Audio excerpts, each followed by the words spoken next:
자, 반갑습니다. 한국 영화를 사랑하시는 대한민국 팬 여러분. 저는 대한민국의 한국사 대표 강사 나양원 선생입니다. 제가 여러분에게 오늘 소개할 영화는 간신이란 영화입니다. 간신. 간사할 간자에 신하신을 말하고 있습니다. 하지만 이 영화에서 간신은 우리가 알고 있는 간사한 신하를 의미하는 것이 아니라 실제로 왕을 쥐락펴락하는 왕의 왕을 말하고 있습니다. 영화 속 주인공이자 실제적인 역사적 인물이었던 임승재는 대사 중에 이런 말을 합니다. 왕을 다스릴 힘이 바로 내 손 안에 있나이다.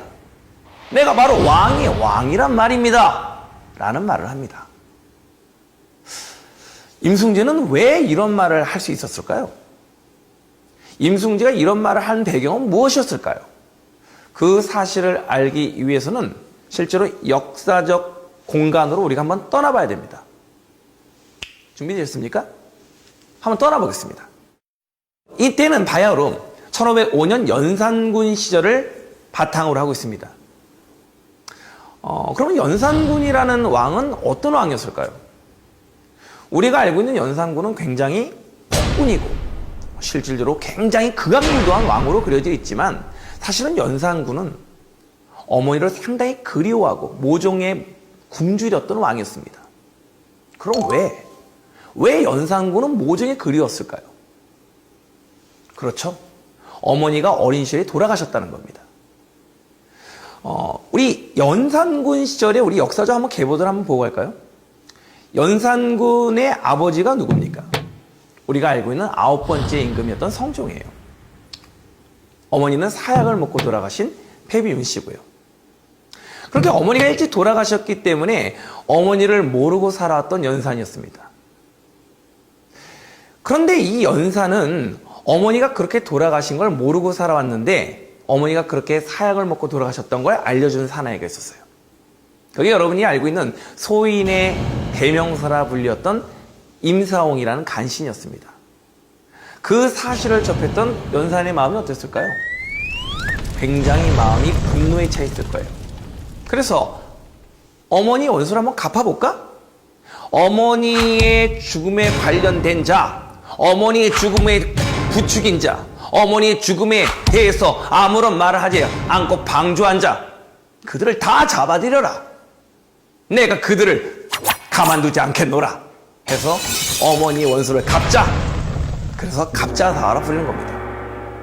이 갑자사화로 인해서 많은 신하들과 어머니의 죽음에 관련된 많은 사람들이 죽음을 맞이하게 되었습니다. 하지만 그 이후에 연산군이 더욱더 포악하고 더욱더 우리가 상상을 못하는 그런 왕으로 변신하게 된 것은 바로 임사홍의 둘째 아들이었던 바로 임승재의 역할이 컸던 것입니다. 역사 속에서 임승재는 실질적으로 술과 가문에 능하고 남의 마음을 굉장히 잘 헤아리는 자이다. 이런 말을 하고 있습니다. 연산은 임승재에게 이런 말을 해요.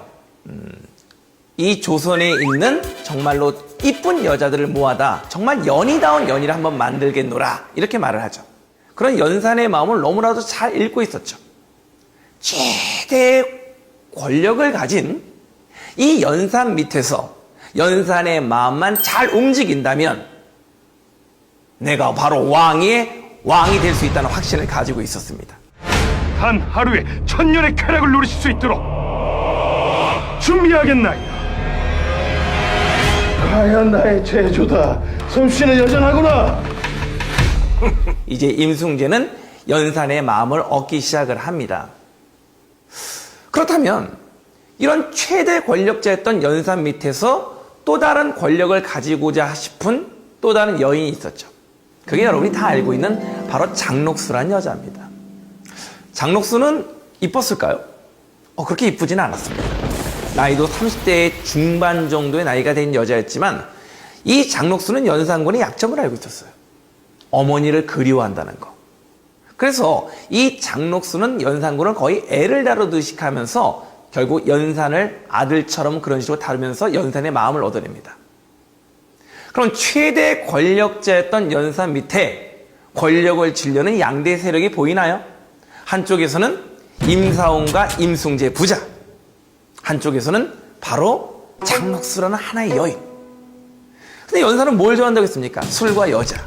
그래서 이 여자를 더 이쁘고 더 연산의 마음을 사로잡을 수 있는 여자를 영화 속에서는 연산에게 바침으로써 연산의 마음을 얻으려는 두 세력으로 묘사가 되고 있습니다.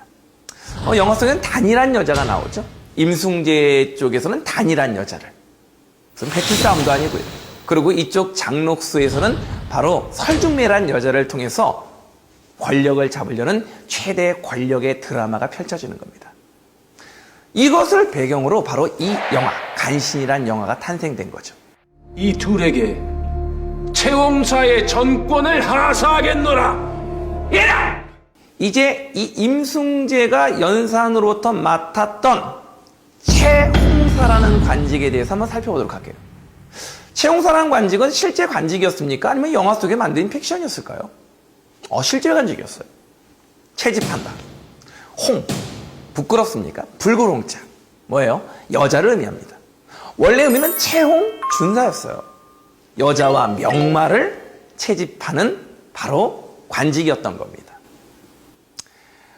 임승재는 이래서 명마와 전국에 있는 바로 어여쁜 여인들을 수집을 합니다. 실제로 기생뿐만 아니라 실제로 일반 민가의 여자들, 그리고 승려들까지도 가리지 않고 뽑아서 1만 명의 여자를 채우겠습니다. 내가 왕에게 1만 명의 여자를 바치겠습니다. 동서양을 막론하여 최대의 바로 유의를 즐길 수 있는 그런 장을 한번 만들어 보겠다는 것이 바로 임승재의 생각이었고, 그걸 통해서 연산의 마음을 사로잡으려고 했던 거죠.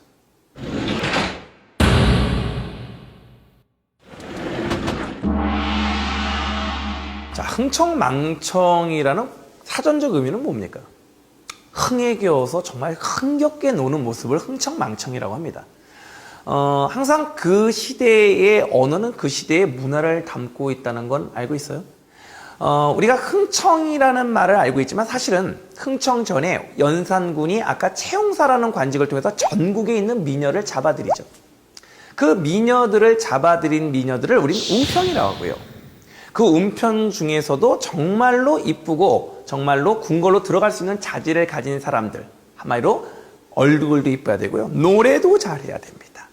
이런 사람들을 우리는 흥청이라고 말을 합니다.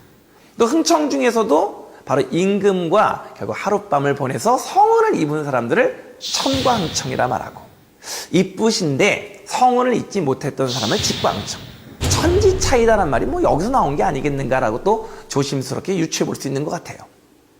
그래서 연산이 행차를 할 때면 많은 흥청들이 연산의 뒤를 따랐다고 합니다.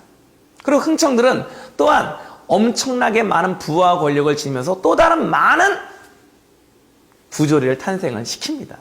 그래서 흥청망청은 그 시대를 망쳤다. 바로 흥청이 그 시대를 망쳤다는 그런 언어적 유의에서 흥청망청이란 말이 탄생된 겁니다.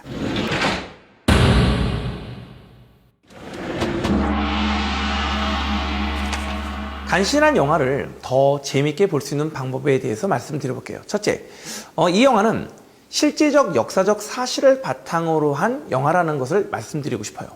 여기 나왔던 임승재, 임사홍, 장록수, 그리고 채용사, 이런 관직들조차도 철저하게 실제로 있었던 관직이었다. 둘째는 이 영화의 가장 중요한 그 포인트는 바로 절대 권력자였던 연산을 등에 업고 결국 권력을 쥐려는 임사홍 부자와 그리고 장록수 간의 아주 최대의 권력 다툼을 그리고 있다. 이런 부분들을 정확히 파악하면서 영화를 본다면 더 흥미진진하게 영화가 다가올 것이다. 셋째, 그 당시 시세를 반영하는 바로 신조가 탄생되고 있었다. 바로 흥청이라는 말에서 바로 그 시대를 망하게 한다는 흥청망청이라는 말이 지금 현 시대까지도 바로 지금도 조명되고 있다는 것은 얼마나 역사적 사실이 얼마나 후대까지 깊은 영향력을 가지고 있다는 것을 우리가 볼 수 있는 대목이다. 그래서 누군가는 이런 얘기를 했습니다. 신채호 선생님이죠. 역사를 잊은 민족에겐 미래가 없다. 그래서 역사적 사실을 우리가 더욱더 한 번 더 재조명할 수 있는 그런 최고의 영화다라는 것을 말씀드리고 싶습니다. 소인 전하를 위해 신명을 다했사옵니다.